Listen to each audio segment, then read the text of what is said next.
Everyone has a secret place that's sacred.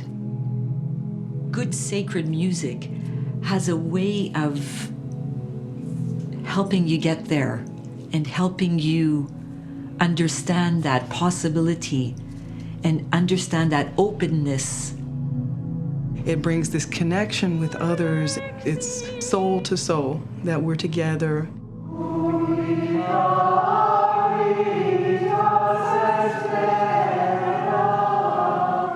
When we're engaged musically, especially with other people, people call that a feeling of spirituality. We want to work with women and we want our presence on stage to be very female.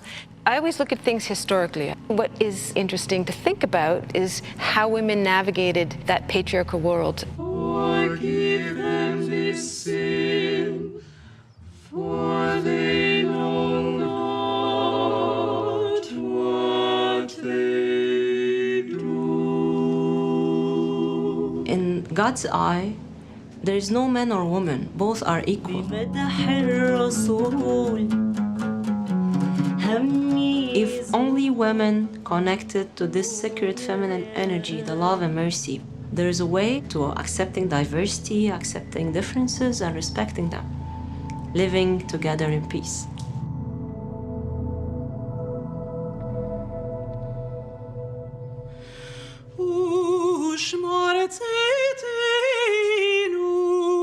Religion is a pretty universal phenomenon in the world. And music is also a universal human way that people access a deeper part of themselves than they may be able to in their everyday life. That's one of the human ways of experiencing the world, that we put this name spirituality on it.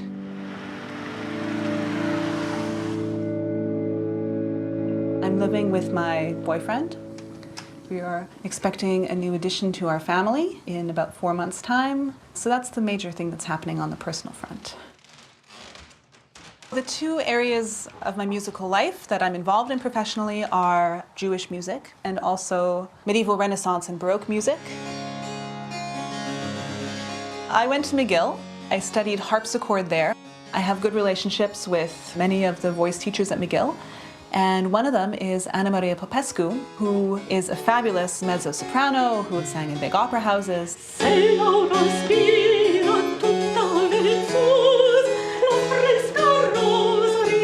I think there is something about being a musician or a singer or an artist that leads to a certain development of spirituality. Someone like Anna Maria, I think, exemplifies that. She really wants to bring that depth and that meaning to singing all the time. I grew up in Montreal in the Christian Orthodox tradition, singing as a cantor there. My father, Father Peter, built this church. Every time I walk into this church, I'm no more or less impressed. It's always grand. It's always so much bigger than me. It's important for me to share this tradition with people who have otherwise not been exposed to it. My students, for instance. It's a moment for them to be enlightened by something new, new sounds, new echoes.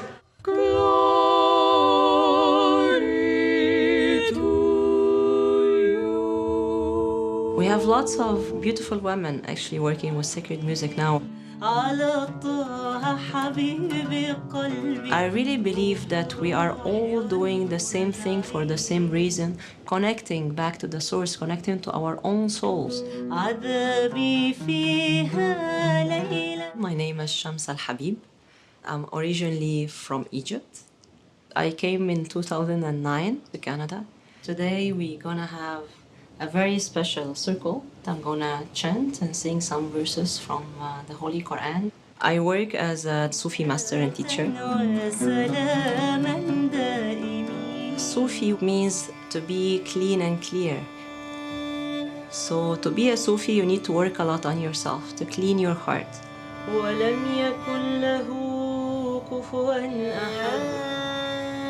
بسم الله الرحمن الرحيم Prophet Muhammad, may divine peace be upon him, he said, there is a muscle in the body, which is the heart. If it's good, all the body is good. If it's not good, all the body is not good. The heart is the king of the kingdom.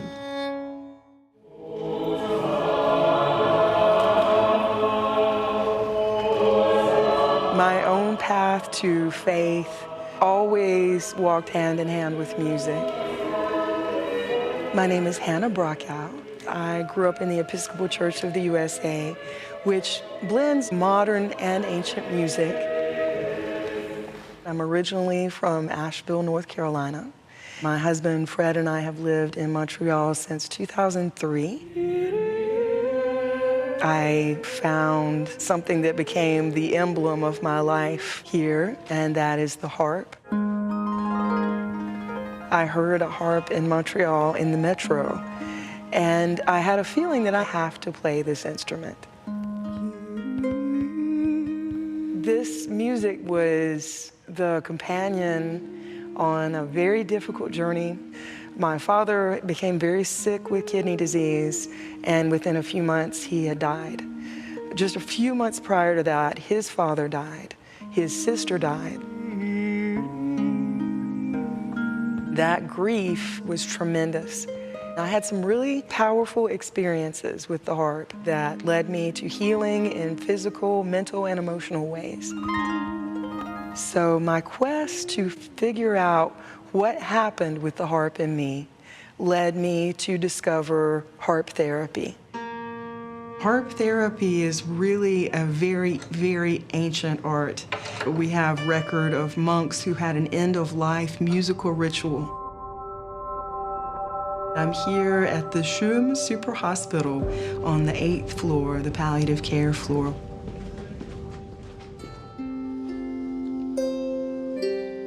You get the chance to be with people at their most loving.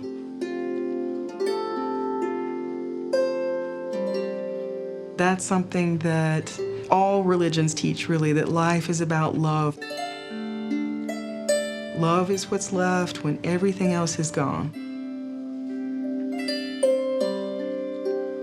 Even if someone's an atheist, the simplicity and the emotional timbre of this music is something that brings a great deal of comfort.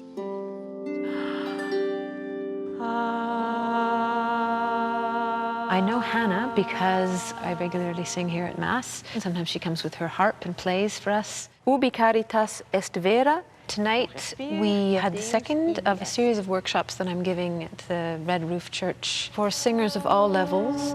And the next one... I am a rare specialist in medieval music, which means I sing a lot of sacred music.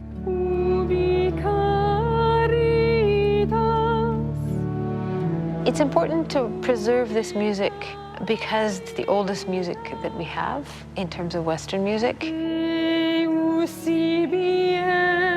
This is my musical history, my musical heritage. It belongs to a series of songs to the Virgin Mary that were added to the Catholic liturgy around the 11th, 12th century. I don't belong to any particular religious denomination. I come from a family that's half Jewish, a quarter Irish Catholic, and a quarter Scottish Protestant. Hallelujah. My parents raised my brother and I to be completely atheist, but I've always felt a sense of the sacred in some way. There's something sacred about everybody's voice, and there's something sacred about a group of people coming together to sing, however you take to mean the word sacred. Regina Caeli letare, Alleluia.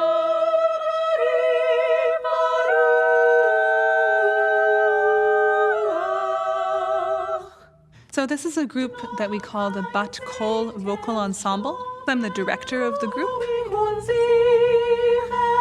We chose the name Bat Kol And bat kol is a term that is used on several occasions in the Talmud to describe a voice from heaven.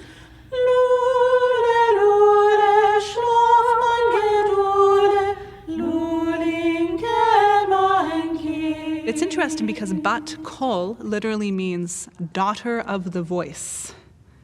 So it's not really obvious from the bare meaning of the words that it means the voice of God. It's the daughter of the voice. It's a female term for this heavenly voice.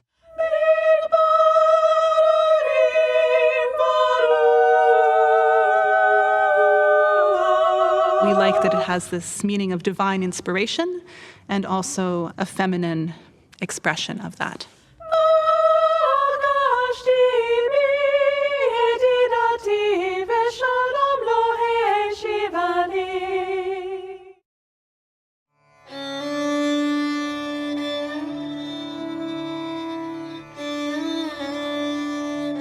When we have a woman as a Sufi master, usually she's very unique, and she's having this essence of the sacred feminine energy. Women are closer to the divine presence, full of tolerance, love, mercy, like a kind mother. I really dream to be that. You know, the channel where divine love, divine peace, divine harmony and balance and happiness come through me to share with everyone.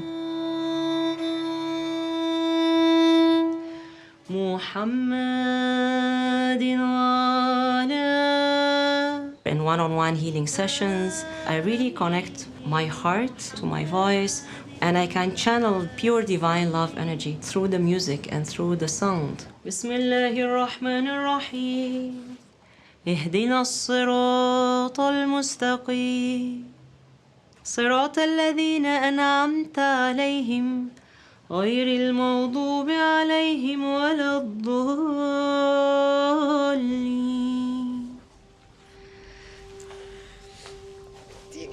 اديني أمي اطلعي برا.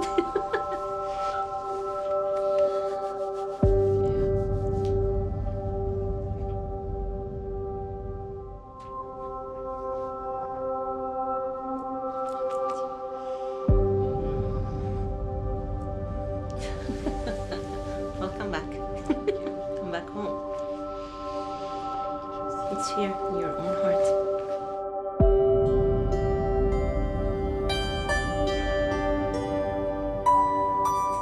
Women share their emotions and tune into people.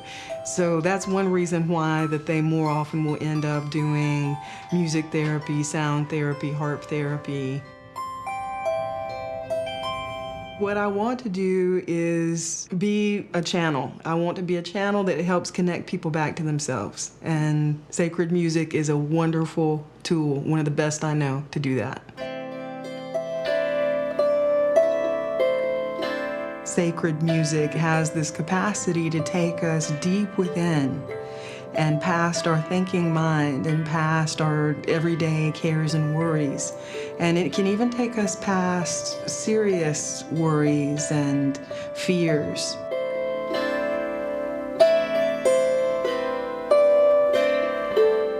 So I've been thinking a lot about you recently and thinking about how we met. You had surgery. That surgery was major thoracic surgery to basically free my right lung from all the fluid that was effectively killing me. The likelihood of my even surviving it was so small. We were told to bring in friends and family, have them come in, because it's likely over tonight. Yeah, we actually had my kids say goodbye to me. Yeah. You know, it was a crazy week. But she survived the night, and then the next day they brought her into palliative care. Once you move to palliative care, they're not really concerned with your state of mind. They're more concerned with your comfort level. And because I had so much difficulty breathing, I was very drugged. But I do remember meeting you.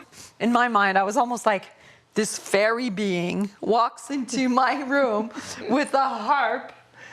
I'm supposed to be dying here, you know, and of course we're the ones who are going to say yes. So I said right away it was you came to the right room. I really, it was very surreal but it was also so natural that it was perfect. Yeah. It was very comforting. Yeah, yeah. I had that respiratory mask that had really irritated me. It was as though the minute you took your harp out of its case, the next day they started reducing my oxygen. Wow. Yeah, it really, really helped out quite a bit. I'm so happy to hear that. I really felt that it was very beneficial. So I wanted, anyway, thank since we're you. finally seeing each other again, I wanted to tell you. I'm It really so helped glad. get me out of ICU, I feel.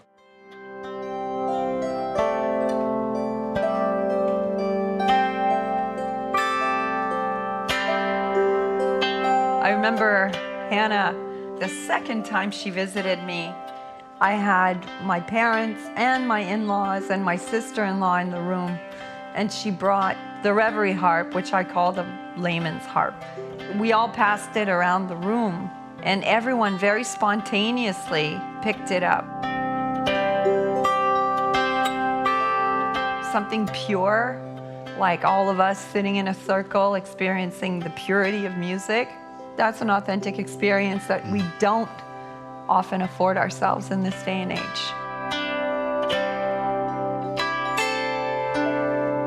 The harp has a very pure sound. It's very rich in overtones.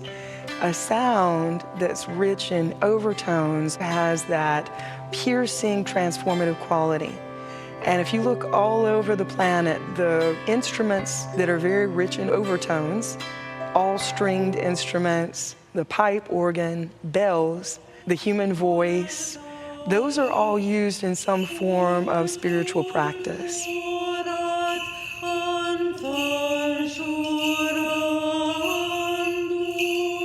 As singers, we're the only musicians that were born with our instrument. I always cantored at my father's church.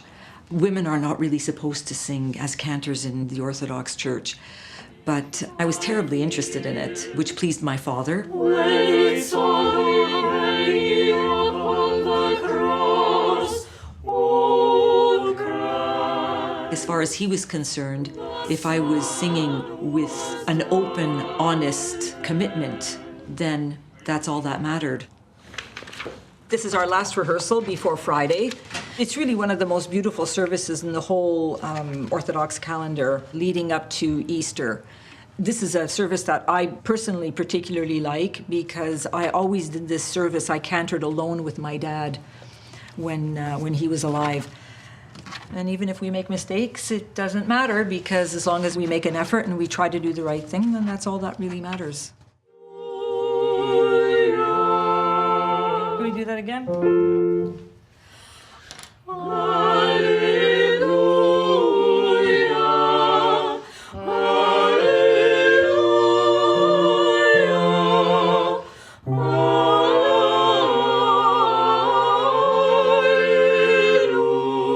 hallelujah. Sacred music is not religious music.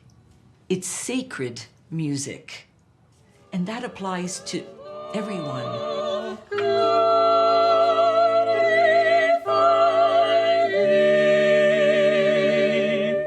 That's lovely. Oh, it's going to be so nice. Sacred music to me means something that's cared for, something that you choose to express in a special way. That moment when I can leave the mundane and hopefully elevate myself to a higher level of understanding. And let the lifting up of my hands be an evening sacrifice. Hear me,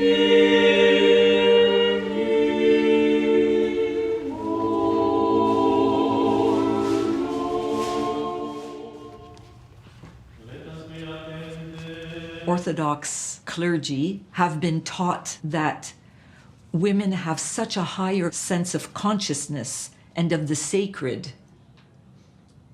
In the Orthodox Church, women cover their heads and men do not. The reason being, our connection through the top of our head is so strong that it is almost distracting to men who need to keep that connection open. This is what the old ladies at church have told us. And I tend to agree.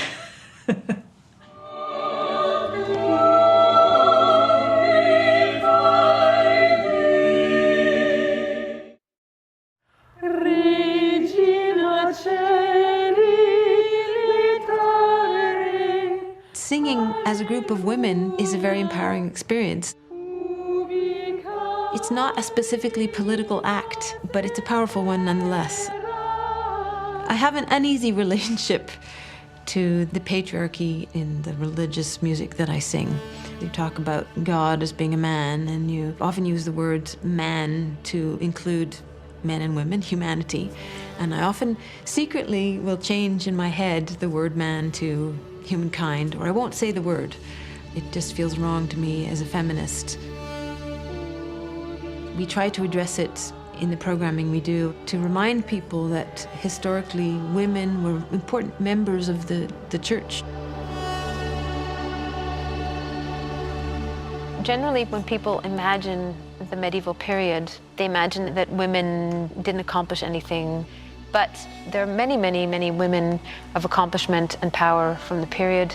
And in terms of music, one of the first names of composers that we know in the Western canon is a woman's name, Hildegard von Bingen, who wrote over 70 songs. She was also an advisor to the Pope and to the Emperor.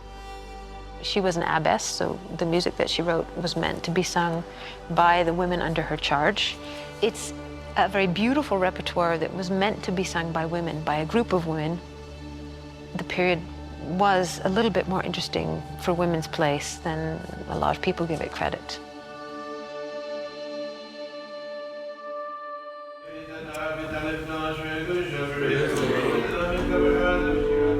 For most of the past 2,000 years, Judaism as an institution has been dominated by men. In terms of tutoring at Temple, it so happens that at the moment, it is pretty female-dominated. We only have female tutors. All right, so let's try to get from there to there, pretty slow.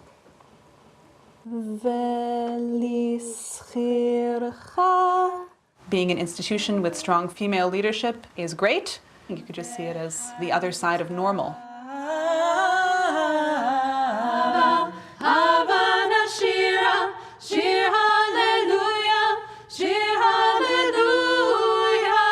My name is Ada Luisa Senecora, but everybody just calls me Luisa. I have this very long history at synagogue with being engaged with the music. At this synagogue, since I've been a member, there has always been a female soloist or a female cantor. Talking about it in this way that makes it sound like it's new or different or special actually undermines the history of women in Jewish music because it's an old history.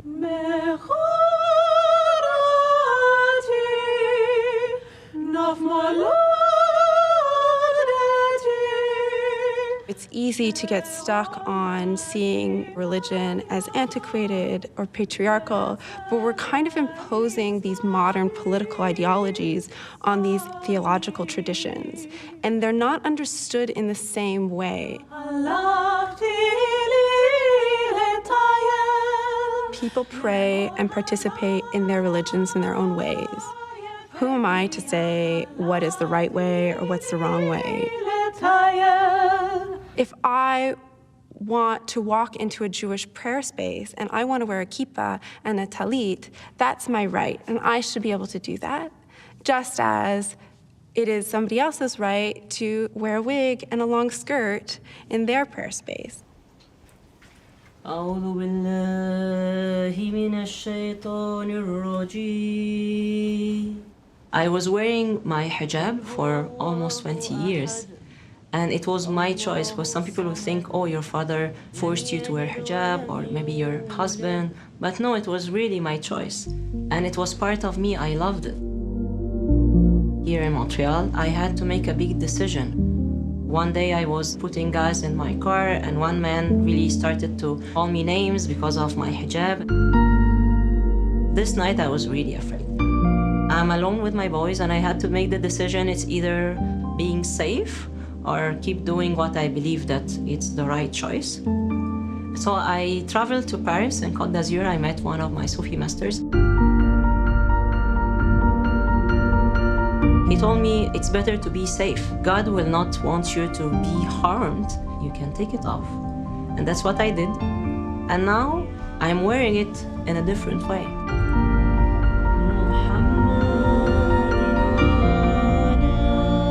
Those who really loves you and who really understand you and know your mission and vision and what I'm doing in life, they will never judge you.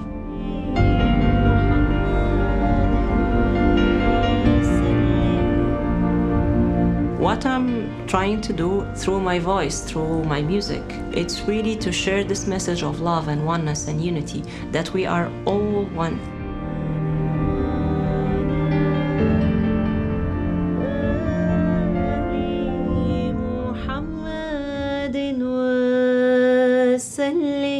We have this saying in Egypt, behind every great man, there's the woman.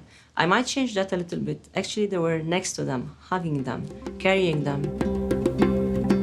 For example, it's written in the Quran, which is the holy book of Muslims, that the first one that helped Moses, the prophet, it was his mother. Pharaoh was killing all the children, so God told her, put him in the small box and throw him into the Nile River. And after that, it was his sister. She followed him to check where he's gonna land. The third woman was the wife of Pharaoh. She saved him and she took him out of water, and she told her husband, you're not gonna kill this one is mine. If the wife of Pharaoh didn't save his life, the Ten Commandments, which is the base of Judaism, Christianity, Islam, will not be here. We created this idea of superiority of men, and I believe it's the misunderstanding, misusing of the sacred texts. Using our voices or our musical instruments might be the future for humanity to go back to this real equality.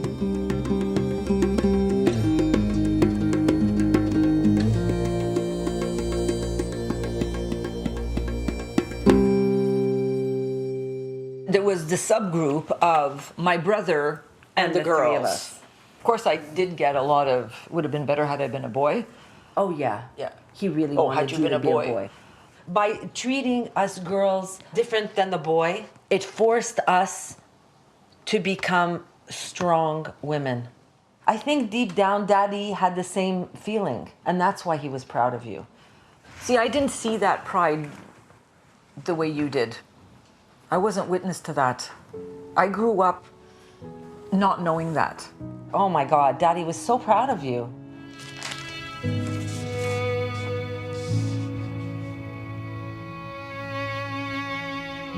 My very first headshot. Because it was an important thing to have.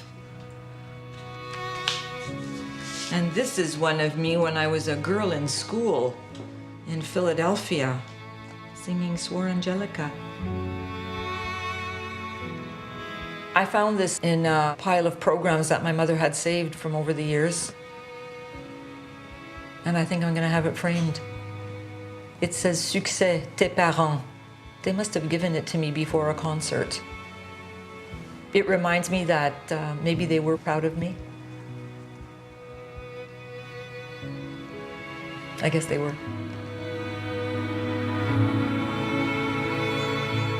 I don't think the role of women has been less important. It's up to every person to transmit the message that they can.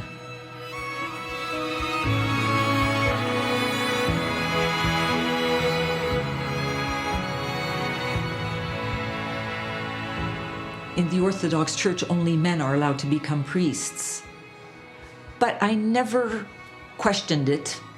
I suppose because I had enough to do in the cantor's corner, and my job was very important because I had to make sure that the music that I was singing was going to engage the congregants, which almost becomes a more important job.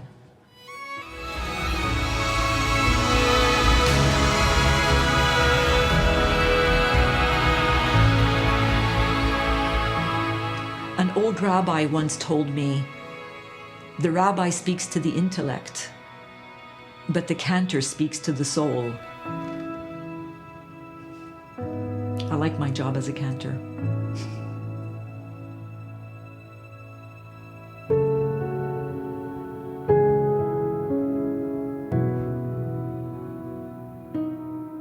I can't imagine what it must have been like for Anna Maria.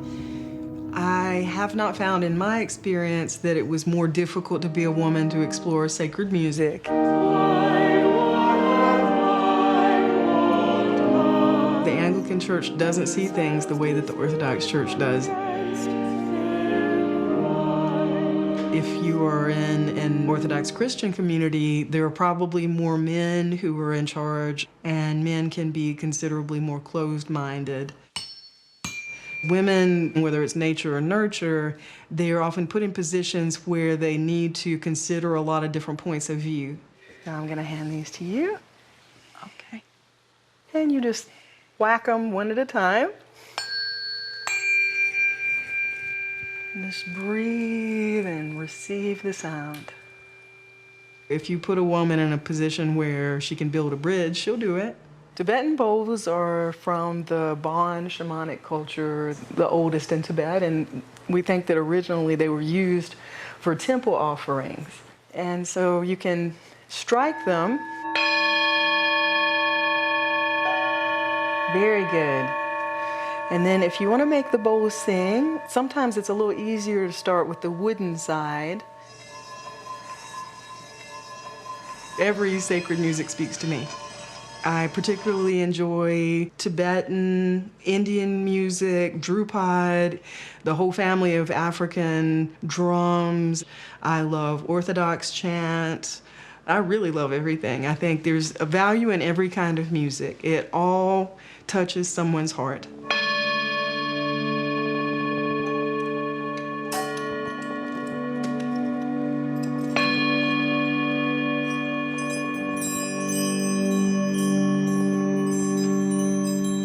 Sacred music can foster connection between people from different backgrounds and beliefs by taking them to a quieter and stiller place.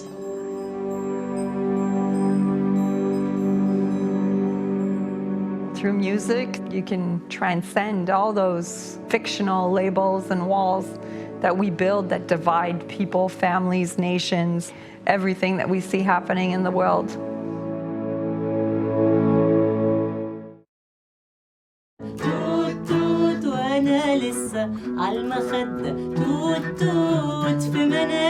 I really believe that sacred music can bring everyone together, not only for sacred Sufi music, for Christianity and Judaism. The message is the same.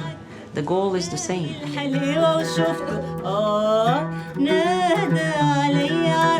It's really this fountain of many voices coming together, and it's like doing this beautiful opening in the heart. Women are starting this movement of connecting here. The feminine energy is to be willing to accept everyone as they are. And you know how much I love your voice, Shams. It touches my heart.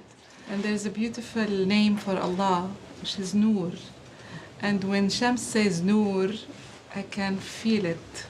I can sense it. The whole universe become enlightened. One of my dreams is to sing with Jewish singers and musicians, with Christians, bringing the energy and sounds from the same source. Whoever is ready, join me. and do this wave of love.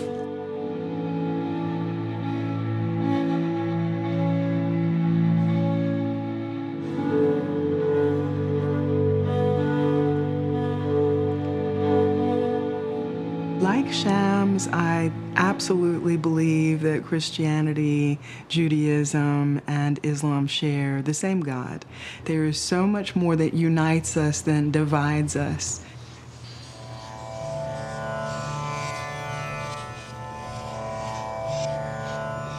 Christianity is also an Eastern religion. What I mean by that is that there is a deep contemplative track within Christianity that we may not always see in North America, but that is intimately, intimately connected to the most ancient of desert chants.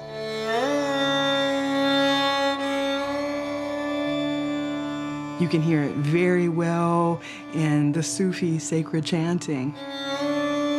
This all comes from a common source, and it's just that common connection to our own voices and our own birthright of singing.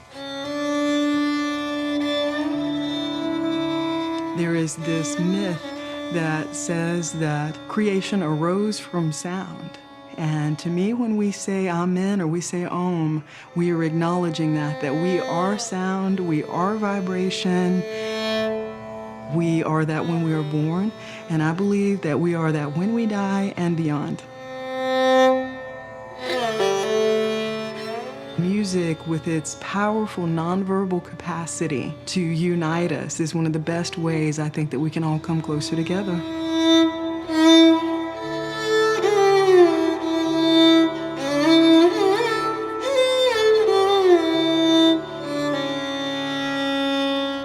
I most certainly feel that the God of Judaism and the God of Christianity are one and the same. Even as a young teenager, I was drawn to Judaism. When I was younger, I saw an ad in the paper for an alto soloist at Shar Zion Synagogue. I went for my audition. The conductor said, "You're not Jewish." And I said, "Why does that matter? I'm accustomed to singing in a place of worship. I know what it means." Well, he called me back the following Sunday on my day of rest, and he said, "You've got the job." But he said that it would be very difficult to write a weekly check to a girl whose family name was Popescu, which is the adjective of priest. So my name was too Christian. So I thought of the Jewish alternative, which would be Miriam Rabinovich.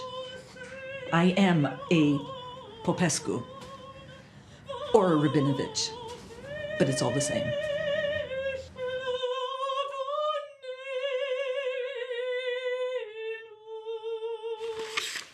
Sacred music takes us to everything that human beings need: connection to others, to love, to faith, to friendship, to healing.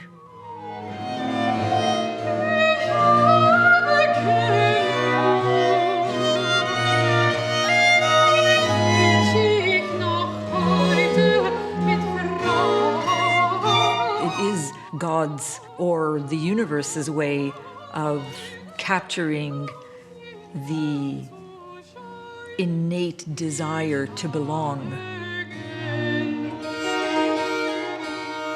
The innate desire to believe in something, even if it means believing in the sound, even if it means believing in the way this sound transcends and elevates me to a level that nothing else can.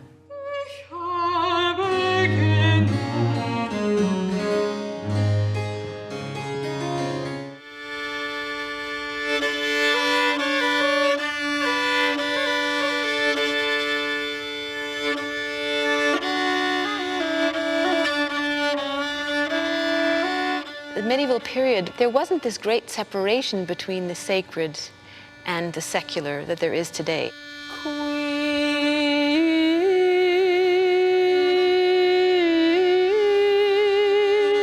maybe there is something to this sacred feminine. There's something sort of mystical about women.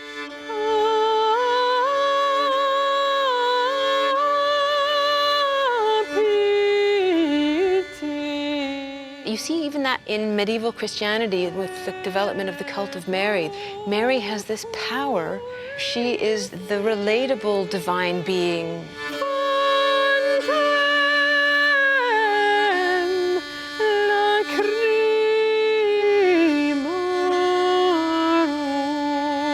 There is something about being a woman, the relationship that a mother has with a baby, and the fact that they can create life.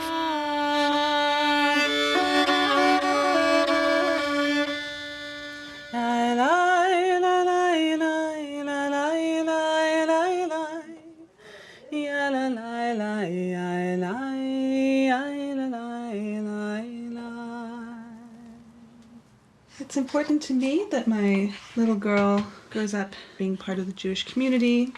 I think she's just going to grow up surrounded by the music. These things, they form a bedrock. All of your musical experience later in life sort of rests on what you hear and what you're surrounded by when you're small. It's sort of on a deeper level informing the way that you see the world and the way that you hear the world. And I'm sure that she'll hear the world. Schlaf, mein Tochter, scheine feine in dein Wegele. Daughter of the voice, the bat kol. It's certainly interesting that it's a way of talking about God and God's voice that's in the feminine. Just her being in a world where the voice of God and the voice of tradition is not exclusively masculine, where there's a very strong sense of the feminine and the power of the feminine and of women. And